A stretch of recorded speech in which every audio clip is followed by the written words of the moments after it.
Hey there, StarCraft fans! It's Falcon Paladin coming at ya with yet another edition of StarCraft Brood War Remastered, and a game from 2020, generously donated by RJB of RJB StarCraft, the YouTube channel where we cast fastest map ever replays. If you wish that Falcon cast more fastest map ever replays, go ahead and check out RJB. Just search RJB StarCraft in your YouTube search bar and you will find him. Alright, so 2020 replay featuring Scan and Action here on Escalade. Top right, it is the white Zerg player Action. And in the bottom left-hand corner, it is the red Terran player Scan. So should be excellent here. Action, again, a Zerg player who formerly played for KT Roaster. After, before KT Roaster disbanded. But pretty good dude. Pretty incredible guy. Ended up finishing the 2009 Minor League with an 18-9 record, only beaten by Mong's stats of 19-6. Practice a lot more than what is required, according to his team manager, and nicknamed the Terminator by his fellow teammates. His APM's up at 550, so he's working hard already. But look who's proxying. Look who's proxy barracksing. I mean, it's not like super proxy, but it's closer. And it does scream of aggression to me. So the Overlord scouting around on Escalade here, trying to see what's going on, is not going to see anything based on this trajectory. This Overlord will also not see anything based on his trajectory. And Scan's going to get away with this. He's not going to get scouted by any stretch. So hit that like button if you're excited to see what Scan can do here against Action. Scan, an elite level current Terran player himself, and we're trying to maybe move the channel over a little bit into more current players. I know you guys love your Flash and your Bisu and your Jaedong, but new generations of players are coming up all the time. There are great young talents. I still think about that Bliss versus Challenge game that I posted a couple weeks ago. I know most of you enjoyed it, but I fear some of you didn't click on it because you were like, who's Bliss and who's Challenge? Dude, young players. Young, up-and-coming, incredible good talent in StarCraft Brood War. Check it out. I implore you. So we got these eggs here, which just makes it so that units have to funnel through a little bit if they're trying to attack up these ramps. Just fine. I don't think it's game-changing in any stretch, but maybe somebody can convince me otherwise. Marines getting produced out of these proxy barracks. It looks like it was a hatch firster. Yeah, hatch first play here into an extractor pool. Out of action, so nothing too weird out of him. A little bit greedy, considering he has no idea what the Terran player is up to. And this might be a problem for him. There is an SCV coming up, going to try to throw down a bunker most likely, but the pool's done. Okay. Now the pool's done. And you're going to have to make some lings. So he's got one set of lings coming in. He sees the bunker coming up. Makes another set of lings. He's probably going to pull some drones. Maybe one. He's like, hey, SCV, get off my front lawn. Oh, there's Marines too. Of course there's Marines too. Why would there not be Marines? Now the drones are coming down. A creep colony coming up from the natural base. Overlord is not as hidden as he wishes he was based on that location, and he does get sniped in supply blocks action. Oh no, he supply blocks action. The Marines are hammering away, all four of them, at this hatchery. The creep colony didn't take long to finish. The sunken colony is coming up right now, and this hatchery is in a little bit of trouble here. Drone coming back up to see if there's any more Marines coming, and there are not. The barracks is coming home. I don't think this is intended to win the game immediately, but he does want to try to kill this hatch. Which, that sunken can't hit these bunkers, so I think the hatch is done. You can't jump on this. The lings are going to think about it, but there are not nearly enough of them, and they don't have any support from static defense or anything else, and hatch down. So, alright, Scan. Dangerous stuff right now. Oh, that sunken can hit that bunker. Probably can hit this one too, then, based on my understanding of geometry. Yes, it can. All right, is that even a geometry question? Whatever. Angles and stuff. Yeah, that's geometry. Is it though? Whatever, it's fine. So the important thing here is that, Action's natural hatch got murdered. And he's going for Olera on one base, which seems problematic. Ling's getting out there, though. They got speed. They're cruising across, and they're going to try to get some shenanigans done here. So they're going to probably kill these Marines, and they're going to go after the Vulture too because they don't have speed yet. And as we talked about on a recent cast, Vultures without speed are weird. They have speed for so much of the game normally that without speed, it looks like they're broken, like they're just limping along. Trying to re-expand here is Action. What's he doing with his lair? He's going to go Muta on one base?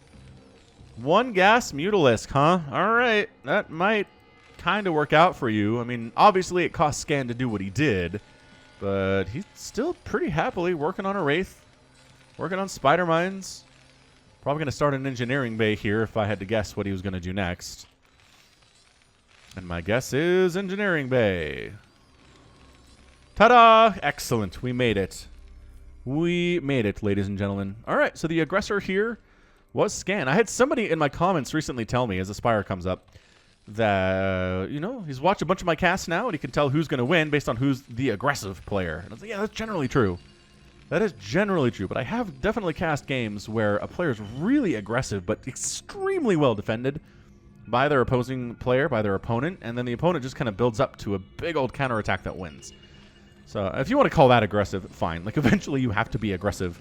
But sometimes someone is aggressive a lot and doesn't win against someone who's kind of aggressive, you know? Anywho. Yeah, man. That Spire's coming in. Second hatch is working on it. Just about done. There are spider mines everywhere. Scan has some really good map vision based on what he's seeing. And so far, so good. I would say from Scan, I'd say he's ahead. It's a 38 to 20 overall supply, which is not too different from normal ZVT at this stage of the game.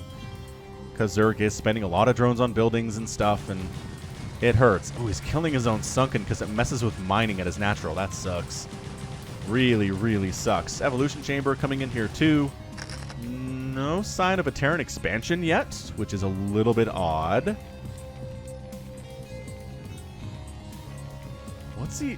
Is he still he's still making Wraiths. Scan!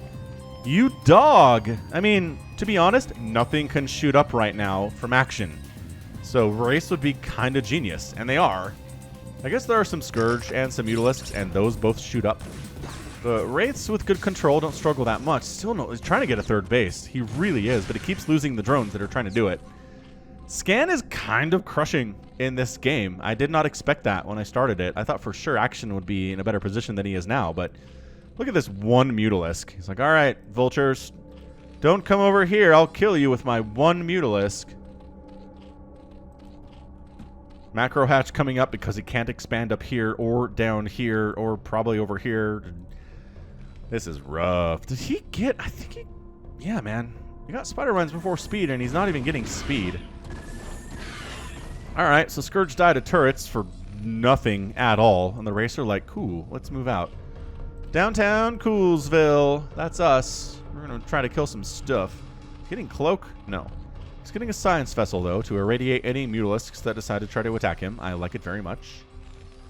And where are our Wraiths? They hanging out somewhere? They're hanging out in the middle. Ensnare being researched by Action. Okay. Alright, I'm on board with Ensnare being researched against those Wraiths. It reveals their cloak if they have it.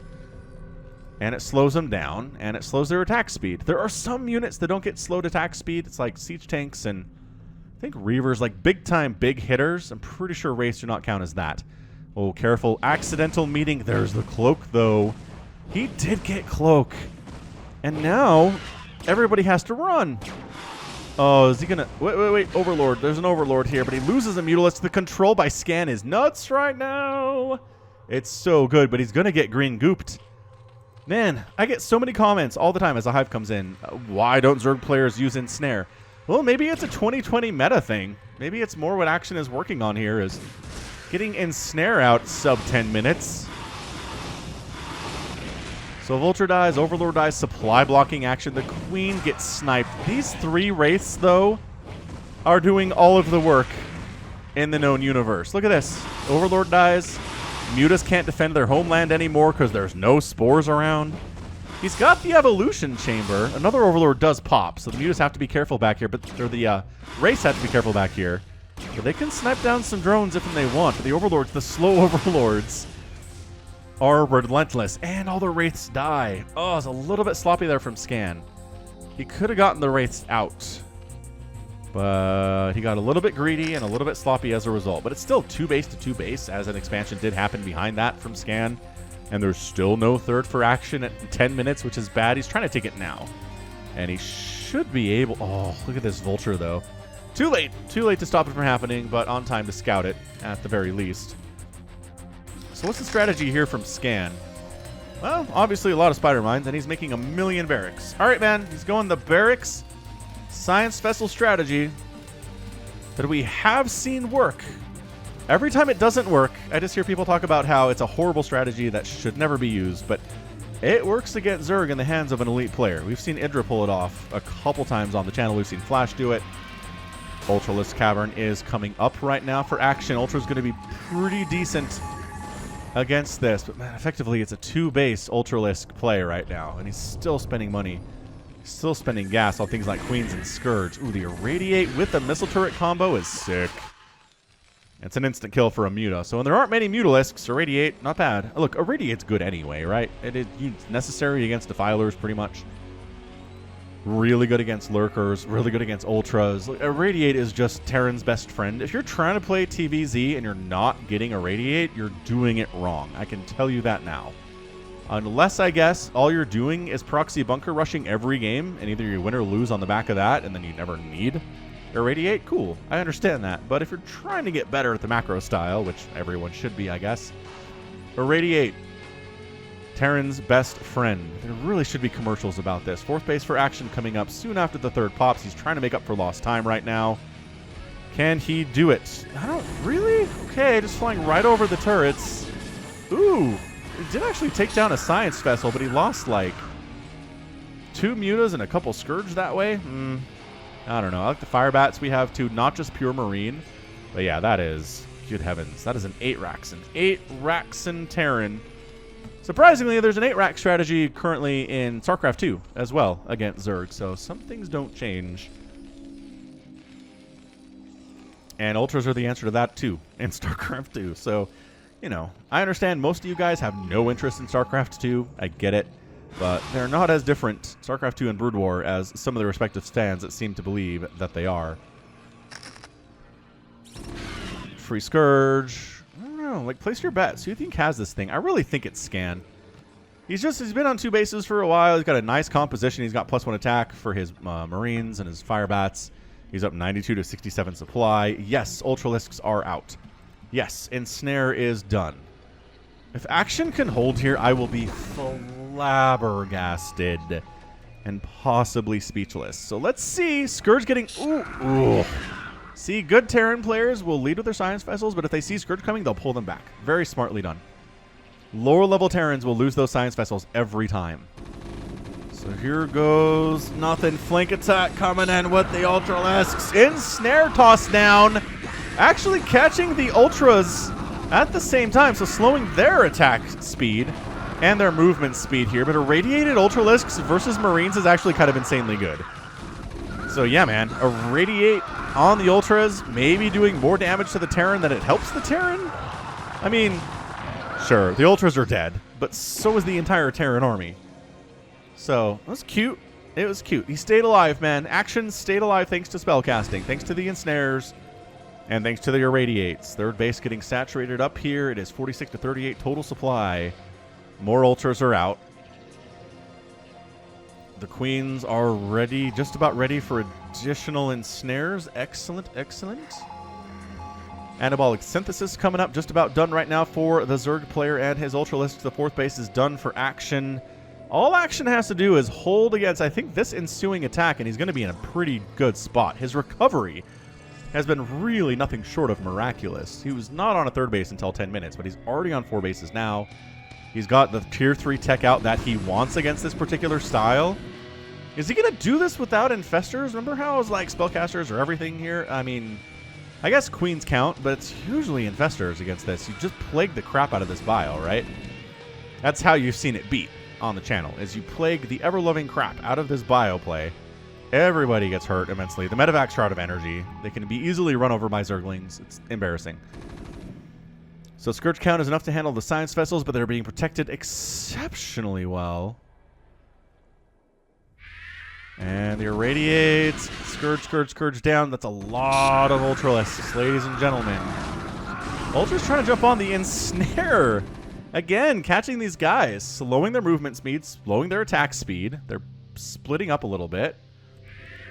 The irradiates on the ultras are real, and he's just trying to make sure he can't just get chomped on, right? So ultras down, Firebat's attacking, 137, 138 to 89 total supply. The science vessels are alive. That's a huge deal. It's very Christmassy there, though, with the red and the green mixing together on this army. So remember what I said, all action has to do is hold against that attack, and he's going to be in a decent spot. And he is. I'd say he's in a decent spot. But at the same time, the 8 racks allows for so much production. There is just so much stuff here for Scan. Excuse me. Did not intend to burp on mic. I don't do that a lot. Snuck up on me, though. Alright, man. Mass Ultralisk. With 5 armor and 1 attack versus 2-1 Marines. And it's just not enough. I just don't... Yeah, and the irradiated ultras, the longer they're up like this, the worse it is for them. Ultras running away is just not going to work out for them either. You kind of have to commit or not commit. Trying to pull back to the Sunkens to get something done, which is going to be useful. Sunken's good against Marines. But with the upgrades that we're seeing here... Yeah, when you're backing up that much, that's your good game. It's a bad sign as Zerg and Scan gets the follow-up off of 2 bases. The 8 racks aggressive play and gets the victory. What a play. What an absolutely fantastic, great play there out of Scan. Whew. Fantastic. Really, really good stuff there from Scan. The bunker rush does take down the hatchery, which put action back irrevocably. He also killed the top left base with Marines while that was happening, so that's part of why action tapped out. But even if this hadn't happened, I still think he's dead. He's just got a Marine on his front door, and an army on your front door means you're a dead Zerg every time. So nicely done. I have heard some requests for Elite Terran play, and we got it. I didn't know who would win this. I just knew Scan was playing really well, and as Elite Terran player, I knew Action was a great Zerg player, as we saw today. Like, not many Zerg players would be able to lose their natural like that and still compete against a 2-base 8 Raxing Elite Terran player, but he did. The Ensnare was awesome. It really did slow down Scan's attempts to attack, helped him a lot, but he needed Plague. I really think Plague was the better answer there than Ensnare. And maybe that's it. Maybe it's just simply we don't see a lot of Ensnare because Zergs would rather spend their resources on Plague, right? If you're going for AoE effects, do something that hurts rather than something that temporarily slows down. That might be it. I don't know. Let me know what you think in the comments versus Ensnare and Plague. But really good stuff. Scan getting that win and really looking good doing it too. He's not just a fastest map player, you guys. End of the day at about 17 minutes here. It is 80,000 points for Scan, 63,000 points for Action. Both produced similar numbers of units, but Scan killed way more than Action did and lost fewer, which, hey, maths. And Action actually outgas mined and outspent by a little bit here the Terran player, but as we all know, Zerg players need to outspend their opponents by a lot more, like a third more or a double more, maybe. Double more, twice as much. I'm like, what is that word? Double more, yes. Twice as much than their opponent to win that thing. So, well done by Scan, getting that victory. Terran fans everywhere rejoice, and let that be a cautionary tale to you, Zerg players. Don't get bunker rushed. Try to slow it down. Try to stop it before it happens. Pull more drones. He didn't see it coming soon enough, and that was death. Plus, he went hatch first instead of overpool, so that was a huge problem too. All right, cool. Well, that is going to be it for me. This has been Falcon Paladin coming at ya with yet another edition of StarCraft Brood War Remastered from the year 2020. Go ahead, hit that like button, hit that subscribe if you like what you saw and what you heard today. You can also catch me on Twitter, Facebook, Patreon, and Twitch, all at /Falcon Paladin. And until next time, as always, thank you so much for watching, and you take care of yourself.